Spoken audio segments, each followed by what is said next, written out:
O vídeo já vai começar, mas antes, não se esqueça de se inscrever e ativar as notificações.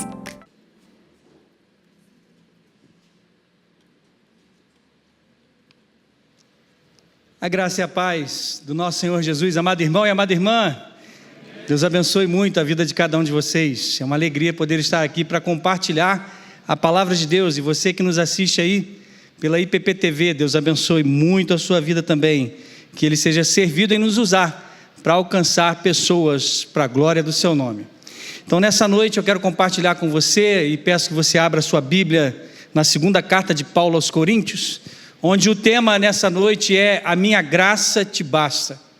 Uma palavra de ânimo e encorajamento se você está enfrentando alguma tempestade, agrura da vida ou qualquer outro tipo de desafio que venha te desanimar. A palavra de hoje para você é: tenha bom ânimo, a graça de Deus te basta. Por isso, nesse sentido, eu quero convidar você a ler o capítulo 12 da segunda carta de Paulo aos Coríntios, do versículo 1 até o versículo 10. E a gente vai compreender a aplicação desse texto dentro desse tema, a minha graça te basta. Eu lerei na Nova Almeida Atualizada, os irmãos fiquem muito à vontade para acompanhar na sua versão.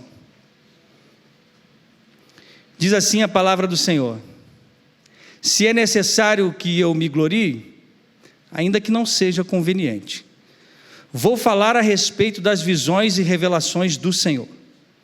Conheço um homem em Cristo que, há 14 anos, foi arrebatado até o terceiro céu. Se isso foi no corpo ou fora do corpo, não sei. Deus o sabe. E sei que esse homem, se no corpo ou sem corpo, não sei. Deus o sabe.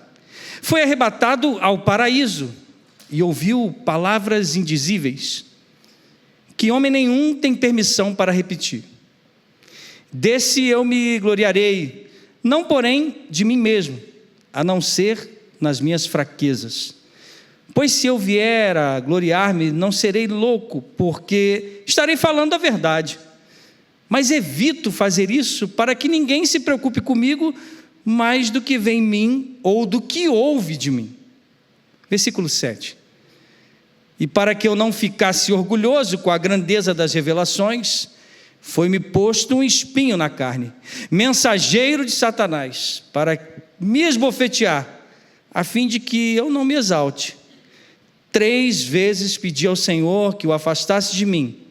Então ele me disse: a minha graça é o que basta para você, porque o poder se aperfeiçoa na fraqueza. De boa vontade, pois, mais me gloriarei nas fraquezas, para que sobre mim repouse o poder de Cristo. Por isso, sinto prazer nas fraquezas, nos insultos, nas privações, nas perseguições, nas angústias, por amor de Cristo, porque quando sou fraco, então é que sou forte. Esta é a palavra do Senhor. Em toda a Bíblia a gente pode observar pessoas como Paulo, que tiveram encontros preciosos e de revelação muitas vezes sobrenatural, como esse que ele acabou de falar, de uma intimidade profunda com o Senhor, na busca, e tantos eles, como por exemplo, Ana, quando derramou a sua alma diante do Senhor. Você vai ver o apóstolo Paulo, você vai ver tantos outros tendo esse tipo de encontro muito pessoal e exclusivo. E esse encontro aqui que Paulo nos mostra, ele, de todos os encontros na Bíblia, ele é um dos mais curiosos, porque fala de um terceiro céu. E talvez eu e você fiquemos muitas vezes curiosos a respeito desse texto.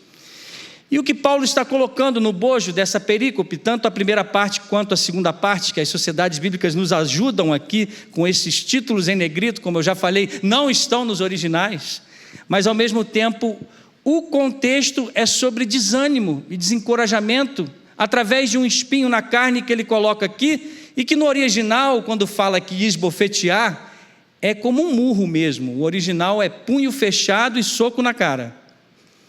É com tamanha violência que ele sentia uma tormenta na sua vida, por assim dizer. E ele vai dizer também, e o que nos gera um pouco de constrangimento, quando ele fala que esse espinho na carne é um mensageiro de Satanás. Você já teve curiosidade para saber por que ele diz isso?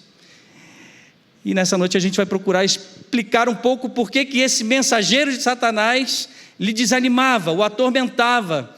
E Paulo aqui permite mostrar um pouco da sua vida para nos mostrar como nós devemos lidar com o desânimo.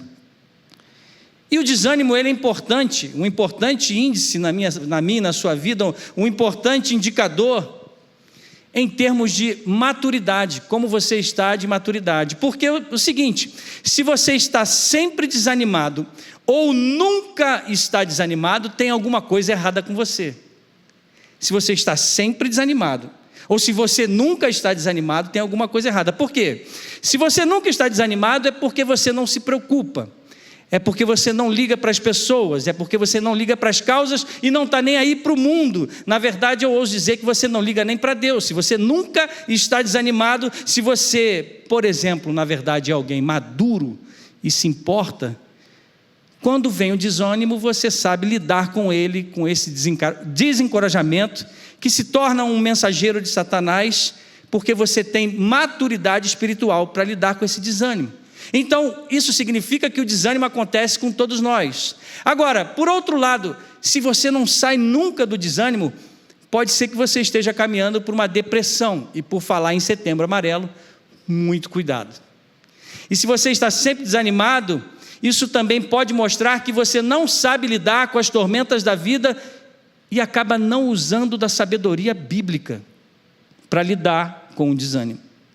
Assim, se você está sempre desanimado ou nunca desanimado, isso pode ser, meu irmão e minha irmã, sinto lhe informar, um sinal de imaturidade, principalmente imaturidade espiritual. Mas Paulo traz uma solução para nós no texto de hoje, e precisamos olhar o contexto para entender por que inclusive ele ficou desanimado. Olhe comigo o versículo 1, onde ele vai dizer: se é necessário que eu me glorie, ainda que não seja conveniente, vou falar a respeito das visões e revelações do Senhor. O que estava acontecendo aqui na época? Paulo, claro, está escrevendo uma carta para a igreja de Corinto, e ao mesmo tempo ele está combatendo, e principalmente desde o capítulo 10 da segunda carta, ele está defendendo a sua autoridade apostólica contra alguns homens que ele vai chamar de falsos mestres, por que não chamar de falsos apóstolos, que estavam justamente distorcendo o evangelho e alegando ter autoridade divina e dizendo para a igreja de Corinto: ouçam a nós e não ouçam a Paulo. Ou seja, o que Paulo está tentando fazer aqui, e ele o faz na verdade, é deixar um alerta para a igreja de Corinto e deixar um alerta para mim e para você nessa noite. Cuidado com os falsos mestres que afirmam ser superapóstolos. Alguma coisa diferente dos nossos dias? Superapóstolos? E aí, volta comigo daqui a pouquinho, você já vai se preparando aí para o capítulo 11, a gente vai observar alguma coisa, mas esses superapóstolos afirmavam ter autoridade divina e que eles eram melhores do que Paulo, que tinham mais autoridade apostólica que ele, e eles precisavam ser ouvidos. Quer ver isso? Olha aqui, ó. Volta para o capítulo 11, versículo 5. Paulo defendendo a sua autoridade apostólica, ele vai dizer: porque suponho em nada ter sido inferior a esses, e aí a Nova Almeida atualizada vai ajudar muito, o pessoal colocou em tela, superapóstolos, que no grego é hiperapóstolon, ou hiperapóstolos. Eles se achavam demais, a verdade é essa. Eles se achavam muito e acusavam Paulo de não fazer parte do colegiado apostólico.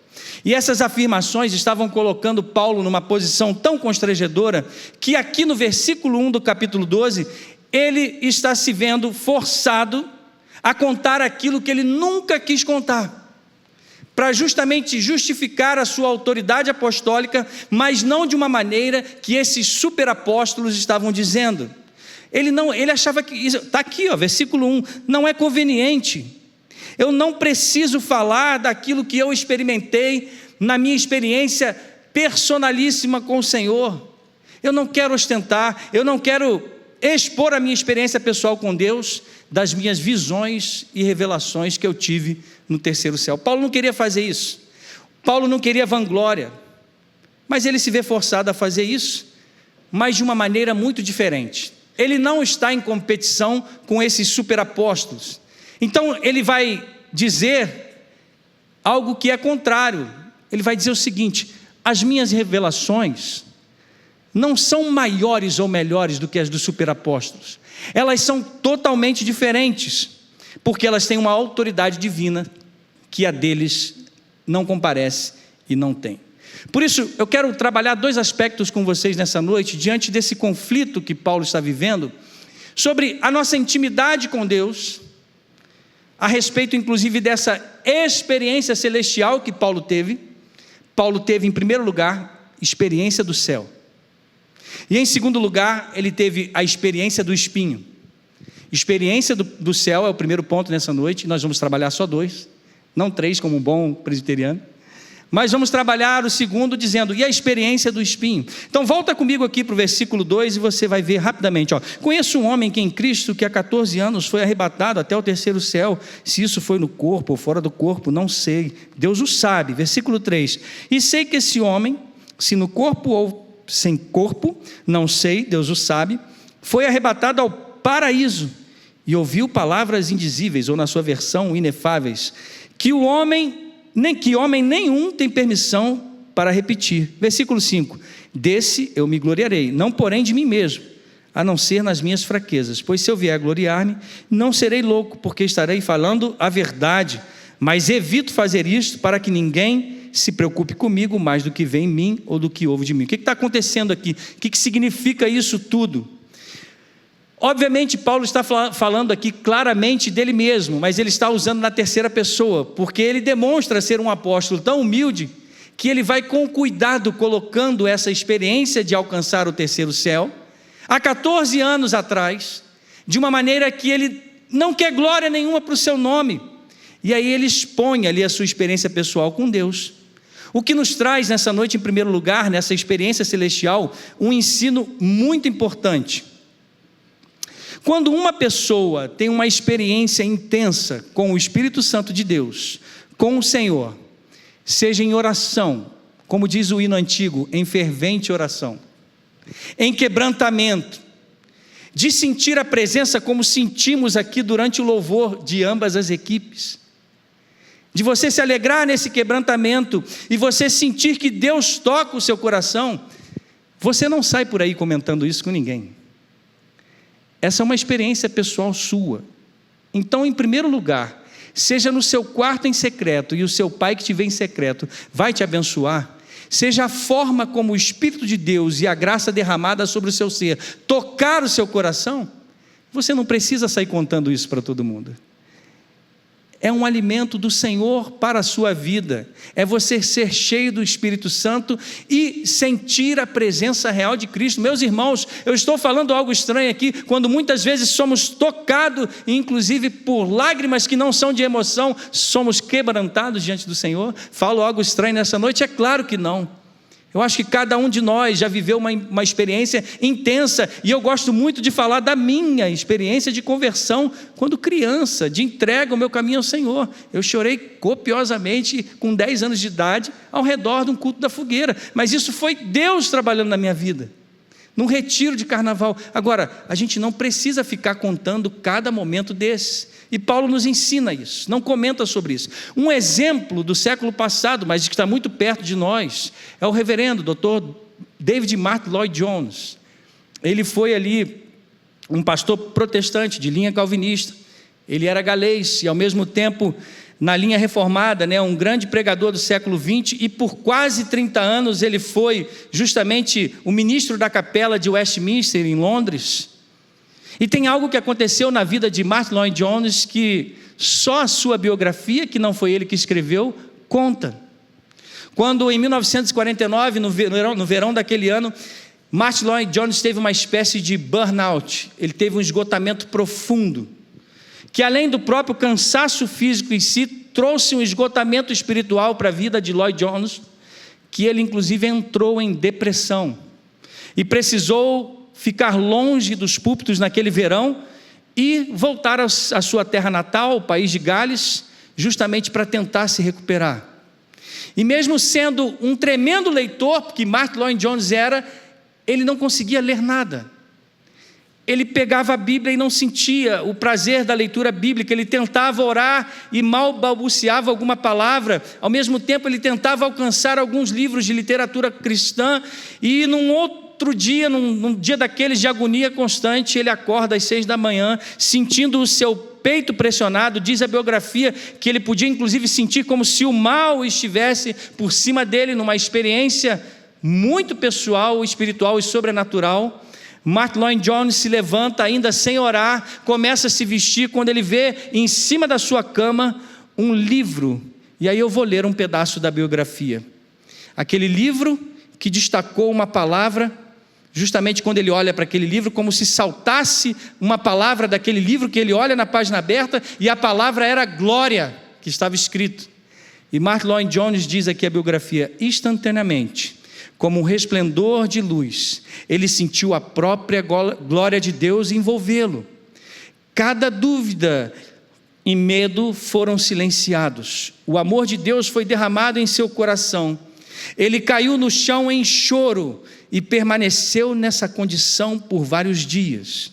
E depois ele foi levado a um êxtase de pura alegria e assim permaneceu por muito tempo.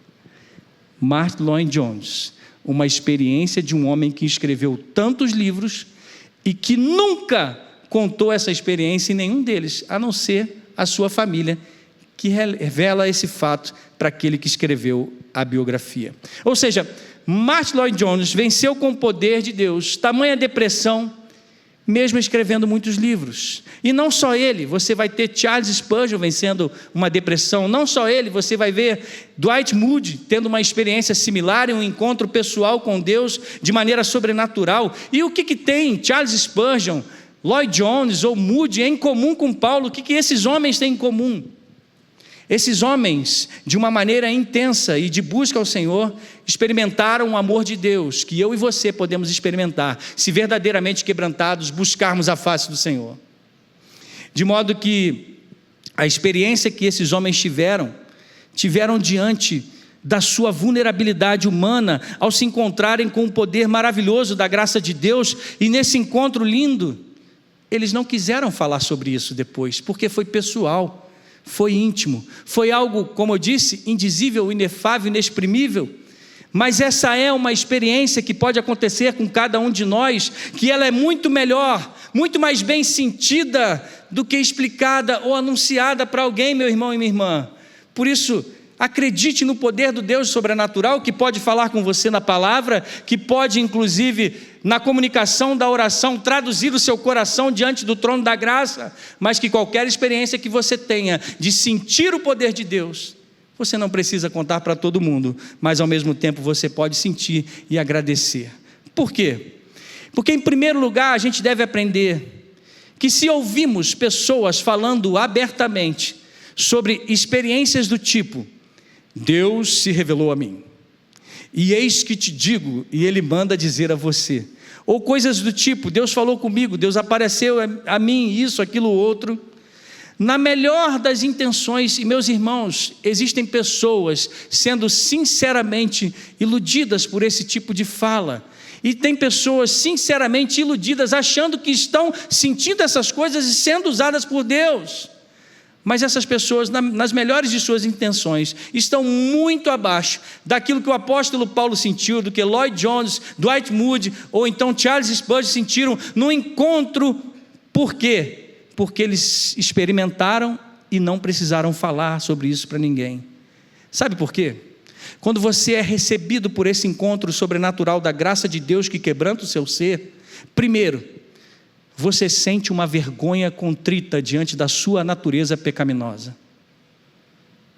É como se realmente, diante de uma vergonha santa, você descobre o quão falho você é, e nessa experiência personalíssima com Deus, você acaba de perceber o poder de Deus que ocorreu na sua vida. E se é uma experiência verdadeira, por causa dessa contrição, você vai guardar isso somente para você.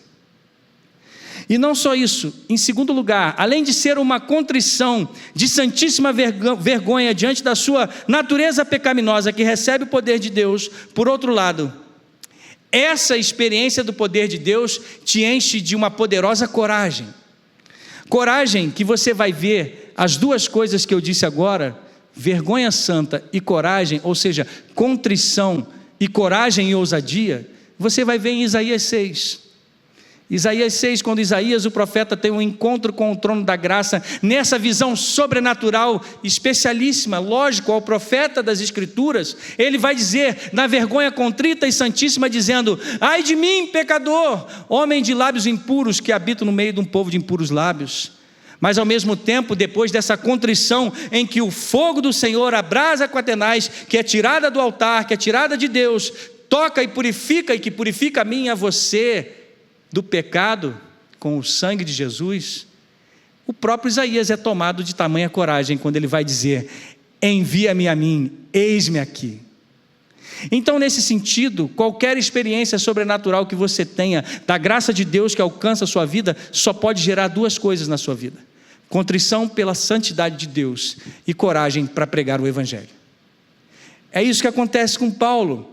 E de primeira, você pode até pensar aqui, você que está nos ouvindo nessa noite, dizer: eu sabia, era isso mesmo, pastor Vinícius. Eu acho que essa coisa da experiência pessoal, e na verdade eu acredito até o seguinte, que religião e evangelho, eles devem ser uma coisa particular e devem ficar na arena privada, na arena particular e nunca na arena pública.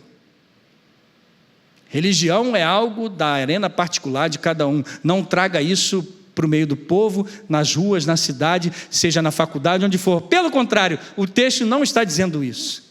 O texto está dizendo sobre privacidade na sua experiência pessoal, mas o que o apóstolo Paulo fala, e você vai ver isso sobre ele, é que Paulo não tinha vergonha nenhuma de falar sobre religião. Em cada esquina que fosse possível, em cada sinagoga, lá estava o apóstolo Paulo pregando a Jesus, e mesmo sofrendo, sendo apedrejado, sendo preso, ele faz isso sem nenhum tipo de vergonha. Então a gente não pode colocar Paulo na mentalidade do século 21 e dizer: religião é algo particular. Não tem nada a ver com isso. A sua experiência pessoal com Deus é particular, mas o evangelho da graça é para todos, por isso você deve pregar. Nesse ponto, o evangelho, que não é algo particular, mas as experiências de encontro pessoal com Deus, sim, na verdade, essas experiências devem trazer a você um temor e ao mesmo tempo enchê-lo de coragem. Por quê? Algumas dicas o apóstolo Paulo vai nos dar no versículo 6. Por que que eu e você devemos pregar o evangelho publicamente e guardar as nossas experiências? Olha aí, versículo 6 comigo, olha aqui. Mas evito fazer isso. Evito fazer o quê? Contar as minhas experiências do poder sobrenatural de Deus. Por quê? Lá na parte B que eu estou lendo, tá, irmãos? Para que ninguém se preocupe comigo, mais do que o quê? Mais do que vê em mim, ou do que ouve de mim. Ou seja, quando alguém conta uma experiência pessoal, dizendo, por exemplo: Deus se revelou a mim, Deus falou comigo, e eu acho que você deve casar com aquela pessoa. Cuidado com a profetada. Automaticamente, essa pessoa está afirmando uma autoridade divina sobre ela com base nas suas experiências emocionais.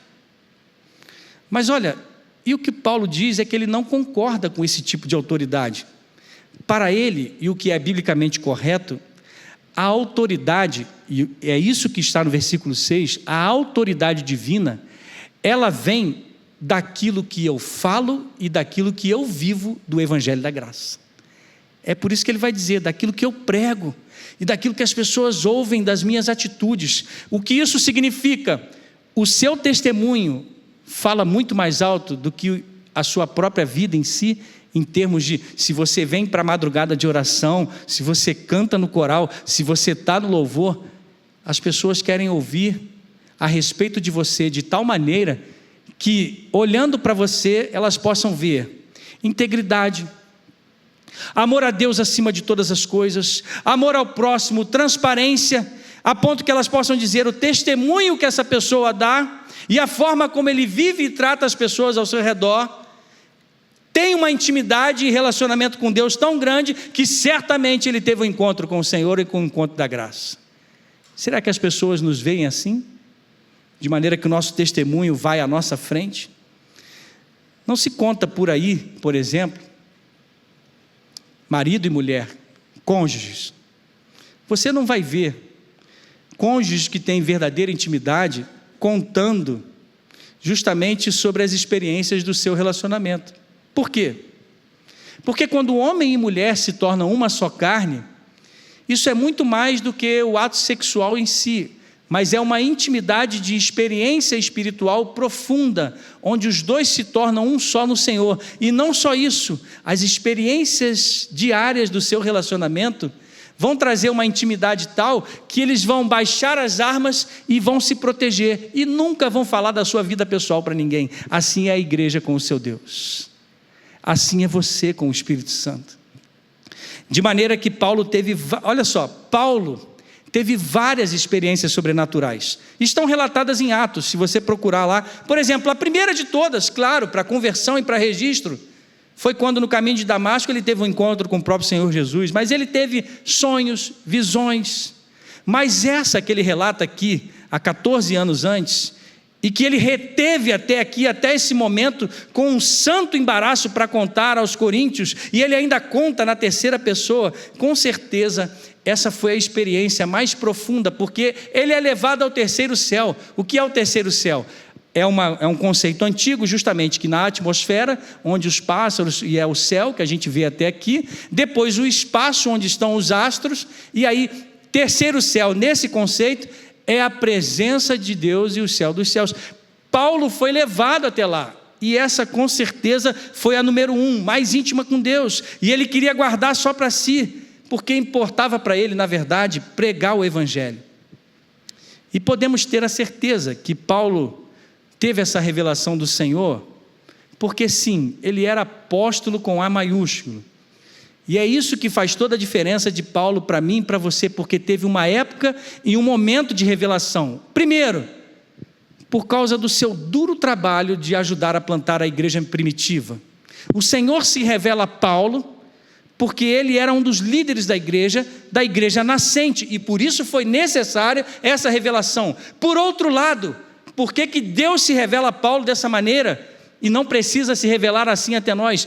Porque Paulo estava na árdua tarefa de escrever as Escrituras, tanto que Pedro vai comentar a própria palavra de Paulo, dizendo: as coisas de Paulo são difíceis de entender, mas são palavra de Deus. Então nós estávamos vivendo uma época de inspiração do Espírito Santo sobre a vida de Paulo, por isso que Deus se revela dessa maneira a Paulo. Mas vejam, Paulo nunca clamou essa autoridade apostólica sobre si, dizendo: eu sou o cara. Mas ele sabia que toda autoridade pertencia a Jesus Cristo, nosso Senhor, e a sua própria santa palavra. Portanto, amado irmão e amada irmã, de toda experiência celestial que eu e você podemos experimentar, da graça de Deus sobrenatural, a melhor revelação de todas nós já temos: a sua palavra, e que podemos dizer: Cristo se revelou a nós e nos adotou, e adotados nele, o Senhor nos adota como Pai, e podemos ser chamados de filhos, e por isso a gente tem livre acesso à maior revelação de todas. Você quer ouvir a voz do Senhor? Sim, pastor, eu queria, mas eu queria ouvir assim que nem Paulo, sabe? Ou então que nem Moisés, de voz audível. Pega a Bíblia, irmão, fica de pé e lê em voz alta, você vai ver Deus falar. Nesse ponto, é por isso que eu e você precisamos guardar para nós todo momento de busca intensa com o Senhor. Acabamos aqui o primeiro ponto, experiência do céu. E a melhor experiência do céu é que o verbo vivo veio até nós e manifestou a sua glória. Segundo lugar, é que a experiência do espinho na carne, e a gente chega nesse ponto, leia comigo o versículo 7. E para que eu não ficasse orgulhoso com a grandeza das revelações, foi-me posto um espinho na carne, mensageiro de Satanás, para socar a minha cara, a fim de que eu não me exalte. Paulo está apresentando um princípio aqui, para mim e para você, nessa segunda parte. Ele está dizendo o seguinte, que a vida cristã, ela tem uma experiência, onde fraqueza e força andam juntas. Fraqueza e força na vida do crente estão presentes o tempo todo. Você não vai conseguir ter somente força e poder o tempo todo. Por isso elas não se afastam. Por quê? Lloyd Jones teve uma experiência na fraqueza que o liderou a uma experiência de poder. E Paulo nos mostra aqui também que depois de ter uma grande experiência de poder e revelação, ele foi levado a uma experiência de fraqueza. E essa fraqueza foi o espinho na carne para que ele não se tornasse soberbo. Deus colocou um espinho na vida de Paulo para que ele sentisse, lembrasse o quão fraco ele era. Ou seja, força e fraqueza nunca se separam da minha e da sua vida. A vida é um passo de cada vez, não é isso? Um dia de cada vez. O próprio Senhor Jesus disse: basta cada dia o seu próprio mal. Você não consegue dar 2 passos de uma vez, provavelmente você vai cair. Mas nessa força em que você dá um passo de cada vez, e a força está na primeira perna, a fraqueza está na segunda que você tem que puxar. Quando você vai subir uma escada é a mesma coisa. A vida cristã é assim: crescimento, maturidade. E Deus permite que você passe por tempestades e desertos, para que na fraqueza desses lugares você alcance o poder, até que nesse poder, aperfeiçoado nessas fraquezas, você chegue à estatura do varão perfeito, Cristo Jesus, esperança da glória. Portanto, meu irmão e minha irmã, essa é a caminhada da vida cristã. Experiências de força nos levam a experiências de fraqueza e vice-versa, até que sejamos poderosamente aperfeiçoados. Portanto, nas tormentas da vida, que Deus permite, somos lembrados da nossa fraqueza, para que a gente não se torne orgulhoso de nós mesmos. Inclusive, por uma experiência com Deus. Quando Deus usa, por exemplo, um canto coral maravilhoso aqui de vocês. O que Deus nos pede é humildade. E coloque diante de cada um de nós, que a própria palavra de Deus vai lembrar que as nossas obras não passam de trapos de imundícia diante do Senhor, e diante dessa contrição santa, que a gente possa confiar nos méritos de Cristo e não nos nossos esforços, para que entregando o nosso ser a Ele, de glória em glória, a gente possa vencer cada fraqueza, até sermos aperfeiçoados no poder de Jesus. Então, com um espinho na carne, o que está acontecendo aqui na vida de Paulo, é que Paulo foi protegido por Deus, para que ele não se orgulhasse, não se enchesse de orgulho e pensasse: eu sou o ponto fraco de Deus, eu sou o preferido de Jesus. E o que era esse espinho? Já perguntou? Muita gente já falou, né? O que era espinho? Alguns vão dizer que era algum tipo de tentação específica, talvez esse próprio orgulho, ou até muitos comentaristas vão preferir, e talvez algum trauma também, talvez algum trauma que perturbasse a cabeça de Paulo, por ele ter atacado a igreja antes da sua conversão. Mas o principal é que a maioria dos comentaristas vão preferir que talvez fosse um problema de saúde e provavelmente algum problema de visão. Esse era o tipo de espinho. Mas a verdade é que foi muito proveitoso Paulo não ter revelado o espinho na carne para mim e para você, para que nós nos vejamos nesse texto, para que o espinho na carne de cada um de nós seja colocado nesse lugar aqui. E nesse proveito do espinho da carne, a gente precisa entender que em alguma fase da vida a gente vai ter um espinho na carne. Só que o que a gente precisa entender é que não foi Satanás que colocou esse espinho na carne aqui. Esse espinho na carne, na verdade, ele foi permitido por Deus, que o encheu de fraqueza. E Paulo diz que se não fosse por esse senso de fraqueza em sua vida, ele não alcançaria o poder do Evangelho. É a fraqueza, preste atenção, amado irmão e amada irmã, é a fraqueza que leva a mim e a você a clamarmos a Deus. E é por isso que a fraqueza mostra a única razão, que mostra a você a única razão porque Deus o ama, e não é por causa da sua autojustiça, mas é por causa da justiça de Cristo. E todos que passam algum momento de tormenta, tempestade, fraqueza, deveriam dizer: com certeza Deus me ama, não porque sou perfeito, mas Ele é, não porque eu sou bom, mas Deus é bom acima de tudo. E isso precisa mover o seu coração e impactar o seu coração, para que, vencendo essa fraqueza, saindo de uma depressão e vencendo qualquer coisa pelo poder do Evangelho, você possa anunciar o Deus de toda a graça que te recupera e te tira do monturo, da lama, de qualquer lugar emocional ou dificuldade financeira que você esteja enfrentando, ou porta de emprego que precisa abrir. Tudo isso faz parte para forjar o caráter do crente que caminha por um deserto muitas vezes. A fraqueza nos aperfeiçoa para obtermos mais poder de Deus, poder do Evangelho. E cada vez que o Senhor permite um espinho na carne em cada um de nós, na verdade, Ele está te protegendo de algo muito pior. Deus é o nosso escudo e proteção. Quando Ele permite que você passe por um sofrimento, é que Ele já te guardou de um sofrimento muito maior. E é por isso que nessa noite, em último lugar, precisamos aprender o seguinte com Paulo: em nós, o poder ser aperfeiçoado na fraqueza não é algo que acontece automaticamente. Não é igual aquele portão que quando Pedro está saindo da prisão e o portão se abriu automaticamente. Foi o primeiro portão automático da história. Sei porque eu falei isso, mas deu vontade de falar. Mas assim, não é daquele jeito. Porque na soberania de Deus que te abençoa e que te conduz, há o outro trilho que é a responsabilidade humana. E a sua responsabilidade nesse negócio é você fazer a sua parte. Olhe comigo os versículos 8, 9 e 10b, que diz a palavra do Senhor, rapidamente.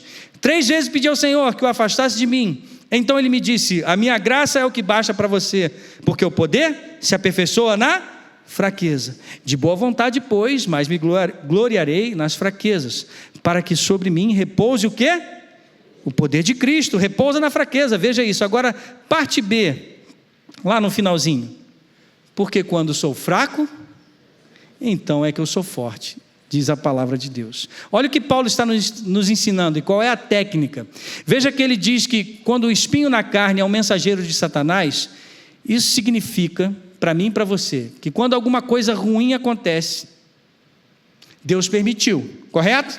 Espinho na carne, Deus permitiu. Mas ao mesmo tempo, o que acontece? Satanás anexa uma mensagem a esse espinho. Por isso que é um mensageiro de Satanás. É como se fosse um e-mail, que vai um anexo ali. E aí Satanás anexa um vírus, que é uma mensagem para tentar nos desanimar, esbofetear e socar o nosso rosto.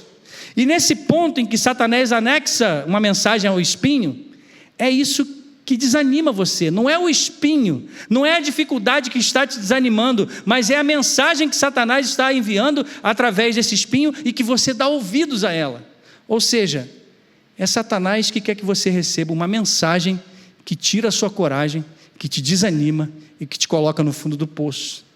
Por isso que o que Paulo está nos ensinando é que quando vem um espinho na carne, ou seja, um tipo de e-mail com uma notícia ruim, seja uma doença, um desemprego, um relacionamento rompido, seja lá o que for, Paulo nos ensina que quando ele ora sobre o espinho, quando ele ora sobre a dificuldade e a tempestade, Deus tem uma outra mensagem para mim e para você.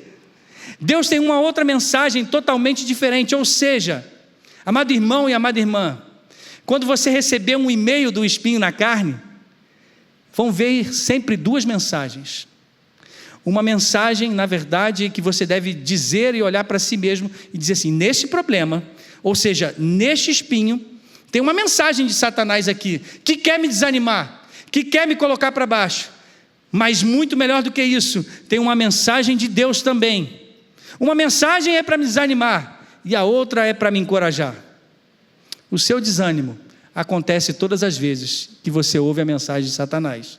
Por exemplo, uma mensagem de Satanás na sua fraqueza ou na sua tempestade é quando ele vai dizer: você é horrível, ninguém liga para você, você é um fracasso, você não presta, aliás, você não vai dar em nada, aliás, nessa tua doença não existe esperança para você.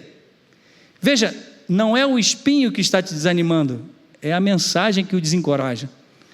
Ou existe a outra mensagem que você pode ouvir em cada espinho. E Paulo nos mostra que haverá sempre a mensagem de Deus na fraqueza ou no sofrimento. Que mensagem é essa de Deus para mim e para você? A minha graça te basta. Qual mensagem você tem dado ouvidos, meu irmão e minha irmã, toda vez que você passa por um sofrimento?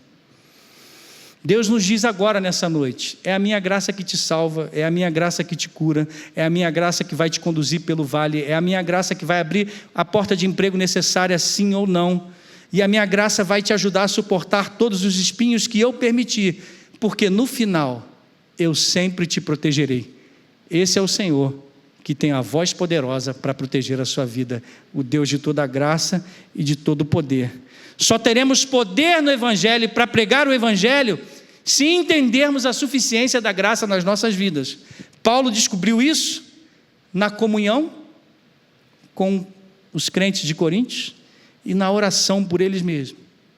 Se você souber, meu irmão e minha irmã, diferenciar o propósito de Deus em cada espinho, da mensagem de Deus, que é a minha graça de basta, e da mensagem de desencorajamento de Satanás, você vai crescer em maturidade pela graça de Deus.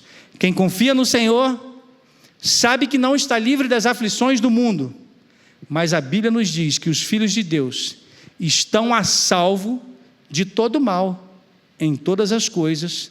Por isso, em nome de Jesus, a graça de Deus te basta em todas as circunstâncias. Que Ele nos abençoe e que Ele possa falar ao seu coração: entrega o teu caminho ao Senhor, confia nele e o mais Ele fará. Eu quero orar com você e já convidar o pessoal aqui para estarmos juntos. Se você entendeu essa mensagem do Evangelho da Graça e quer orar comigo, fique de pé no seu lugar. Vamos ficar de pé. Você está passando por uma tribulação, um espinho na carne? Não deixe o mensageiro de Satanás anexar uma mensagem de desânimo. Mas a mensagem de ânimo para a sua vida nessa noite, em nome de Jesus, é: eu estou contigo todos os dias. Eleva os olhos para os montes, de onde virá o socorro? O meu socorro vem do Senhor, Criador do céu e da terra. Por isso, creia nisso em nome de Jesus. E peça, e clame. E ainda que você tenha uma experiência sobrenatural, não conte para ninguém, mas agradeça. E eu quero te encorajar a isso, a você sair daqui nessa noite e buscar intimidade com o Espírito Santo.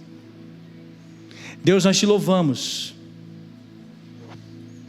pelo teu poder, pela tua palavra. A nossa igreja clama tanto por avivamento, Senhor. E nós queremos dizer como o profeta Abacuque: aviva a tua obra, Senhor, a começar em mim. Tira de nós o orgulho, tira de nós o esforço próprio, a performance, a maneira como tratamos quem está do nosso lado. Reata, Senhor, relacionamentos nessa noite aqui em nome de Jesus. Cura os casais e os filhos. E aqueles que passam por extrema necessidade, aqueles que nos assistem, nós abençoamos também em nome de Jesus, Senhor. Olha para cada coração aflito, esses espinhos que o teu povo enfrenta, Senhor, são muitos. Aquela família que agora está enfrentando uma quimioterapia, aquela família que está enfrentando o desemprego, aquela família que está enfrentando o ódio e a vergonha. Por favor, Senhor, que a tua graça alcance esses corações.